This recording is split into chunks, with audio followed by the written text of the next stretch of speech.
صدیق صاحب کے گھر پر بم مارے گئے، یہ صرف اس لیے کہ یہ بے باک وکالت کسی کی کرتے ہیں، روکا گیا۔ میرے بیٹے پر گولی ماری گئی ہے، میرے بیٹے کو جو ایڈوکیٹ سپریم کورٹ ہے، اظہر صدیق کے تو گھر پہ بم مارے گئے، میرے بیٹے پر گولی ماری گئی ہے، گولی آر پار ہے، اور یہ کیئر ٹیکر ٹس سے مس نہیں ہوئی ہے، کسی کو نہیں پتا ہے۔ وہ ایڈوکیٹ سپریم کورٹ ہے، آج بھی کرب کی عالم میں ہے، لیکن یہ ہے ہمارے لاقانونیت کا عالم۔ مگر چھوڑیے، یہ باتیں بہت چھوٹی ہیں، اس سے جو ہم باتیں کر رہے ہیں بہت بڑی باتیں کر رہے ہیں۔ ہم مختلف پارٹیوں سے تعلق رکھتے ہیں، ہمارا وہ اپنی جگہ پہ ہے، لیکن آئین اور پاکستان یہ ہمارا سانجا ہے، ہماری اوپر سے گزرنا پڑے گا، ہمارے خون کا قطرہ بھی اس کے لیے حاضر ہے، ہمیں اس کی کوئی پرواہ نہیں ہے، ہمارے اپنے مسلک کی، ہمیں اپنی پارٹی کی یا کسی سے وابستگی، یہ آئین بالاتر ہے، ملک بالاتر ہے، اور اس سے بھی بڑھ کے ہمارا اسلام اور دین اور مذہب ہے۔ تو اس لیے ہم پہلے مسلمان ہیں، اس کے بعد پاکستانی ہیں، اس کے بعد ہم جو ہے کسی پارٹی سے تعلق رکھتے ہیں یا ہم پیشے کے ساتھ ہیں۔ تو یہاں یہ بات میں واضح کر دینا چاہتا ہوں، کسی یہ پارٹی کا ایجنڈا نہیں ہے، نہ کسی مخصوص طبقے کا ایجنڈا ہے۔ آپ دیکھ لیں، نظریں دوڑا لیں، آپ کو ہر پارٹی کے یہاں نظر آئے گا۔ جس طرح خان صاحب نے کہا وکیل پہلے وکیل ہے، کیونکہ وہ آئین نہیں ہے تو پھر وکیل کا وجود ہی نہیں ہے، اور آئین نہیں ہے تو پاکستانی نہیں ہے، پھر ہم اسلام کو بھی کیا کریں گے جب ہمارا وجود ہی نہیں ہے۔ تو پڑھے لکھے سوچے سمجھے تجربہ کار اشخاص پر ایک ایسا ہم کٹ کریں جن کی طرف سے ایک ایسا قوم میں پیغام جائے، اس کے ہم حل کی جانب بھی کچھ کاوش کر کے ہم کوئی ایک روڈ میپ دیں، اور قوم کی بھی اور نوجوانوں کی بھی اس سے رہنمائی بھی ہو۔ اور یہ اس میں مجھے کہنے میں کوئی تذبذب نہیں ہے کہ خدا داد مملکت خدا داد پاکستان اس قدر اللہ تعالیٰ نے اس پہ تحفہ سے نوازا ہے، یہ امہ مسلمان کو ہی نہیں نوازا گیا، یہ دنیا کے تمام میں سمجھتا ہوں مسلمانوں کو نوازا گیا ہے۔ اس خطے میں کوئی چیز دیکھیے گا، وہ ہر چیز موجود ہے اللہ تعالیٰ نے، ہر چیز یہاں آپ کے معدنیات ہیں، آپ کے جو ہے یہاں زراعت ہے، آپ کے یہاں پہاڑ ہیں، آپ کی یہاں وادیاں ہیں، آپ کے، لیکن پھر بھی ہم دیکھتے ہیں کہ آج جو ہمارا پاکستانی اس قسم پرسی کے عالم میں ہے، یہ قائد اعظم محمد علی جناح کا یقیناً پاکستان نہیں ہو سکتا۔ یہ قاعدے جو ہمارے علامہ بیرسٹر علامہ محمد اقبال کا ایک خواب تھا، یقیناً اس کی تعبیر نہیں ہو سکتی،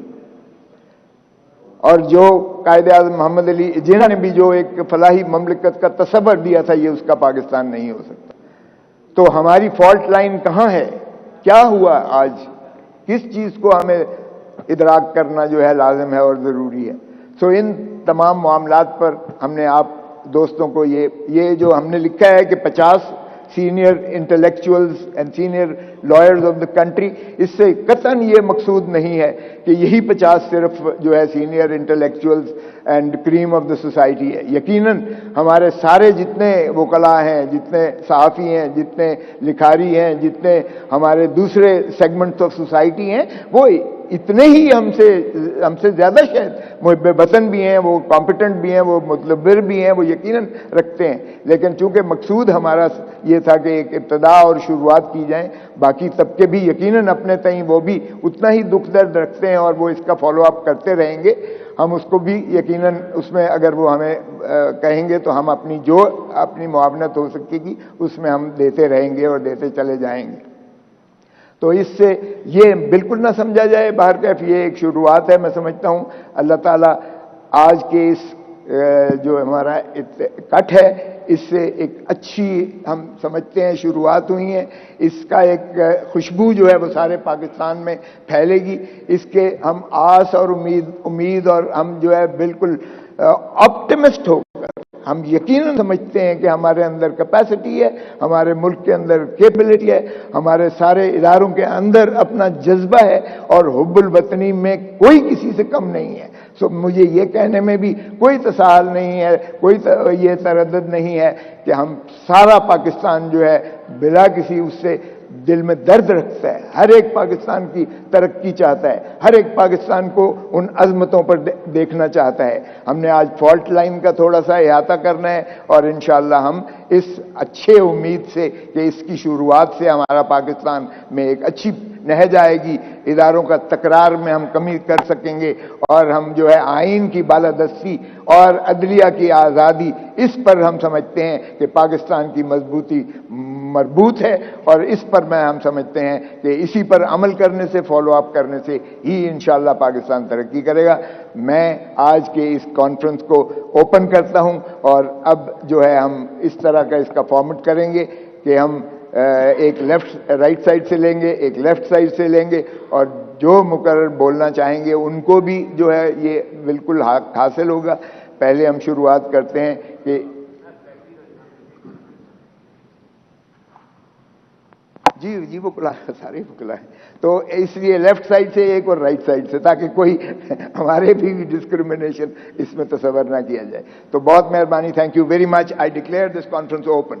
یقین سے کہہ سکتا ہوں ہمارے خلاف خبریں لگی ہیں، قسم لے لو میرا اور اعتزاز کا پیپلز پارٹی سے انمٹ تعلق ہے۔ بابا شہید ذوالفقار علی بھٹو اور رانی شہید بے نظیر بھٹو کے خون سے بے وفائی تصور نہیں کر سکتے، لیکن اس کے باوجود آئین کے ساتھ کھڑا ہونا، ملک کے ساتھ کھڑا ہونا ہم نے ترجیح دی ہے، اپنی اس کو اولین ترجیح دی ہے۔ نہ کبھی چھوڑی ہے پیپلز پارٹی، نہ کبھی چھوڑیں گے، لیکن یہ مت کہیں کہ مخصوص کسی کی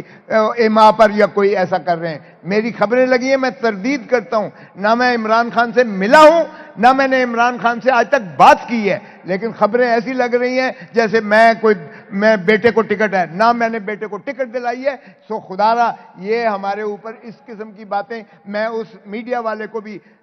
10 ارب کا نوٹس دے رہا ہوں جس نے اس طرح کی غلط خبر کی ہے۔ سو خدا را ہمارے ڈائلیوٹ نہ کریں، ہم پاکستانی ہیں، محب وطن ہیں، ہم آئین کے لیے ہیں، ہم اس ملک کی عظمتوں کے لیے ہیں، اس لیے ہمارا کوئی دوسرا ایجنڈا نہیں ہے۔ اور جھوٹ بولنا، جو جھوٹ بولے وہ بڑا وکیل بن ہی نہیں سکتا۔ یہ پہلی بات ہے کہ سچ، صداقت اور امانت کے بغیر آپ کہیں اوپر نہیں پہنچ سکتے۔ ہاں آپ کا وقتی شاید لگ جائے، وقتی داؤ لگ جائے، لیکن صداقت اور امانت کے بنا نہ آپ کی عزت ہوتی ہے، نہ آپ وکیل بڑے بن سکتے ہو، نہ آپ کی وکالتیں بڑی ہو سکتی ہیں۔ بہرکیف میرا مقصود یہ نہیں تھا، صرف یہ بتانا تھا کہ ہمارا ایجنڈا ایک ہی ہے کہ ہم آئین کے ساتھ کھڑے ہیں، عدلیہ کے ساتھ کھڑے ہیں، اور پاکستان کی عظمتوں کے لیے ہر قربانی دیں گے، irrespective of any other۔